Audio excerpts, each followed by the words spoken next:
স্বার্থপর রে, বড়ই স্বার্থপর।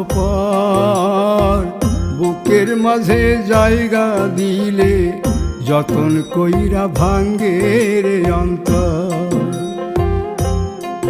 মানুষ বড়ই স্বার্থপর রে, বড়ই স্বার্থপর।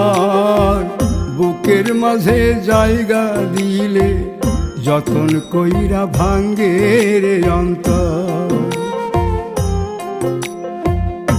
অচিনা এক জংলা পাখি যতন কইরা বুকে রাখছি, বুকের পাজর ভাঙ্গা সে যে সাজায় অন্যের ঘর রে, সাজায় অন্যের ঘর। মানুষ বড়